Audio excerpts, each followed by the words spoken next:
Ծնվել եմ Ասկերանի Ասկերանի շրջանի Ավետարանոց գյուղում, իմ մանկությունը անցել է Ավետարանոց գյուղում, սովորել եմ Ավետարանոց գյուղի Իվանաթայանի անվան դպրոցում, սովորել եմ Ստեփանակերտի Թամարա Քամալյանի անվան բժշկական ուսումնարանում։ Ավետարանոց գյուղը հանդիսանում է Արցախի պատմական գյուղ, մեր բառերով ասեմ, մաքուր հայկական գյուղ է հանդիսանում։ Ես ընդհանրապես ոչ իմ պապերից, ոչ իմ մեծերից չեմ լսել, որ թեկուզ Ավետարանոց գյուղում մեկ թուրք ապրի կամ բնակված լինի մեկ թուրք։ Մոտ 200 տարի մաքուր կարամ ասեմ, որ դեղ թուրք չի ապրել, եղել է հայկական։ Հնդը պաշտպանական կառույցներ ա եղել, կարևոր դրվագ, որ Մելիք Շանազարի նստավայրն ա եղել, Ավետարանոց գյուղը, թեկուզ մենք մեր սերունդը տեսել ենք իր տունը, որն ա եղել, իր պատմական վանք կա Ավետարանոց գյուղում, հուշարձան կար հայրենական մեծ պատերազմից, մեր 90-ականների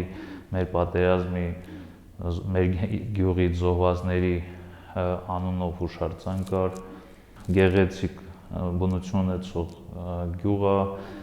Ես ամուսնացել եմ 2013 թվականին։ Մեծ աղջիկս ծնվել է 2016 թվականին, հենց ապրիլյան պատերազմի դեպքերով, անգամ ես այդ ժամանակ մարտական դիրքերում էի, երկար ժամանակ մնացել ենք ընդ, թեկուզ պատերազմ այդ ապրիլյան գործողությունները մարտական տևել է 4 օր, բայց երկար ժամանակ մնացել ենք որպես ապահովություն դիրքերում, մինչև հուլիս ամիսը մնացել ենք։ Իմ կյանքը անցել է առաջնագծում, կարելի է ասած, ընդհանուր 17 տարի առաջնագծում ծառայել եմ։ 2006 թվականից 2008 թվականը ծառայել եմ որպես ժամկետային զինծառայող։ 2008 թվականից մինչև 2020 թվականը որպես անգամ 2020 թվականի պատերազմի 44-օրյա պատերազմը բուժակի պաշտոնում եմ ծառայել։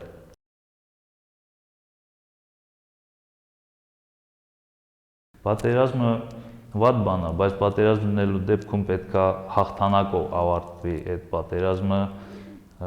դրանից ելնելով դրա մասին խոսվի, բայց մեր պարագայում մենք հաղթանակ կարելի է ասել նման հզոր ովքեր կռվում էին մեր դեմ, Ադրբեջան, Թուրքիա եւ այլ երկրներ են մասնակցել այդ պատերազմին,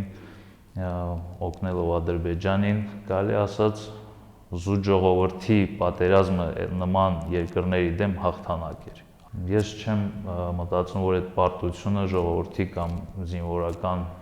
ինչ-որ շրջանակների պարտություն էր։ Այդ իմ կարծիքն է պատերազմի վերաբերյալ։ 20 թվականի պատերազմում մեր գյուղը գտնվում էր հակառակորդի գլխավոր հարվածի ուղղությունում, որովհետև հակառակորդի նպատակը Շուշի քաղաք հասնելն էր սկզբնական հատվածում, ոնց նկարագրվել է պատերազմը, ոնց մենք ենք տեսել։ Մարտեր ընթացել են եւ գյուղի շրջակայքում, ճիշտ է, ես մարտական դիրքերում որպես հիմնական զինծառայող գտնվել եմ Ասկերանի պաշտպանական շրջանի հատվածում, բայց մեր համագյուղացիներից եւ լսելով կարամ ասեմ, որ եղել է պատերազմ դիմադրություն, հենց Ավետարանոց գյուղում էլ է եղել դիմադրություն, հենց մնացած մինչև Ավետարանոց գյուղ հասնելը մնացած գյուղերում, բնակավայրերում էլ է եղել դիմադրություն, բայց դժբախտաբար գյուղը 20 թվականին գրավել է հակառակորդի կողմից։ Հարազատներ, ընկերներ, համագյուղացիներ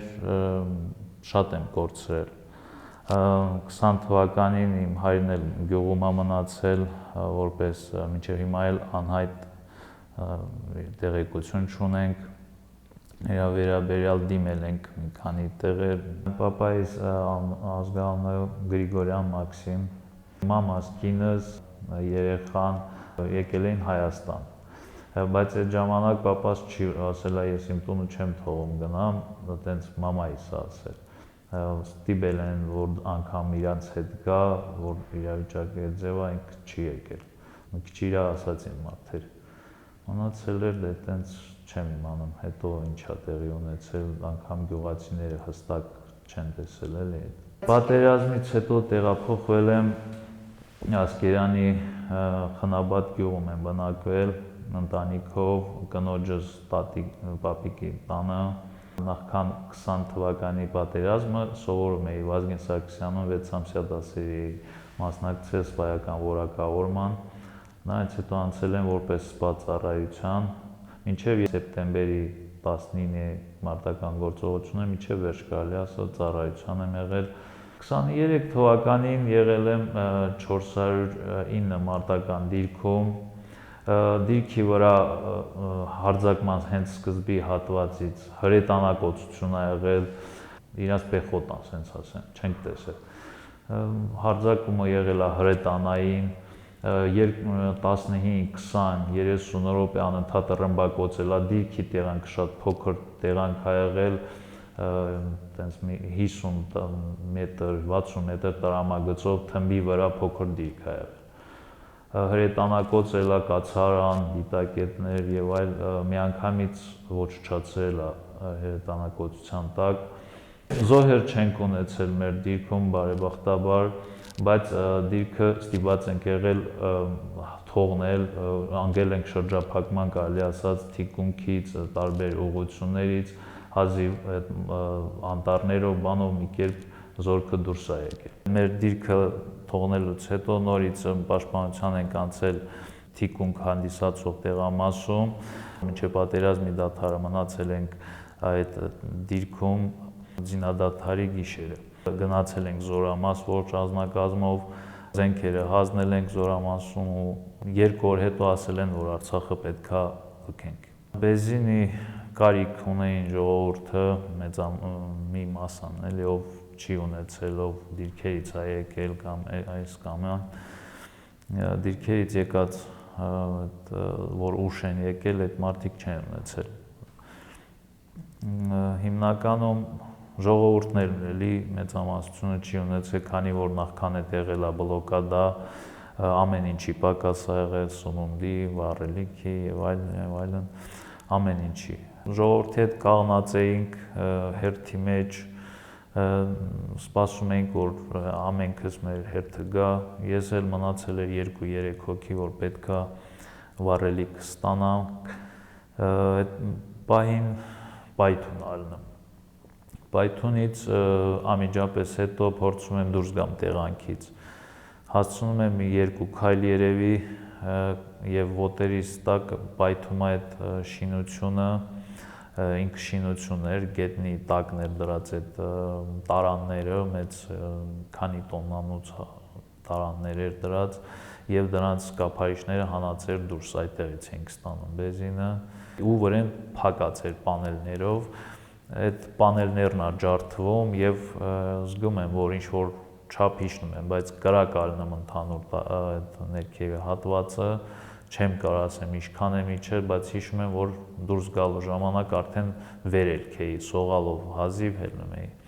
Տենց հազիվ մի կերպ հելնում եմ, տեսնում եմ այրվածքներ եմ ստացել, փորձում եմ այդ տեղանքից հեռանամ, հետ եմ նայում կրակի բարձրությունը 20 մետր, 30 մետր կարգի բարձրացել էր կրակի։ Ճանապարհին ավտոմեքենա եմ նստում, դուրս եմ գալի այդ Հայկազո կոչող ճանապարհը հատվածը, մի 200 մետր քայլում եմ, սանիտարական ավտոմեքենա է պատահում, ժողովուրդ այրվածքներով նստած էին, արդեն այդ սանիտարական մեքենայում ձեներն էի լսում իրանց բուժքույրը նայում ասում արի դե դու էլ կողը էլ հետեւ տեղ չկար նստելու, ես էլ գնում եմ բուժքույրի կողը նստում, այնտեղից տանում են հանրապետական հիվանդանոց, ամենքը իր չափով, իր իմացածով փորձում էր որ օգներ, քանի որ վիրավորների, այրվածքների թվաքանակը շատ մեծ էր։ Ես հիվանդանոցում արդեն ընտանիքը ճանապարհին էր, ես հասել էի արդեն Երևան, Էրեբունի էին բերել մեզ սկորիներով, բայց դե ընտանիքս դեռ այնտեղ էր ճանապարհին էր, ճանապարհը երկար են անցել 2-3 օր։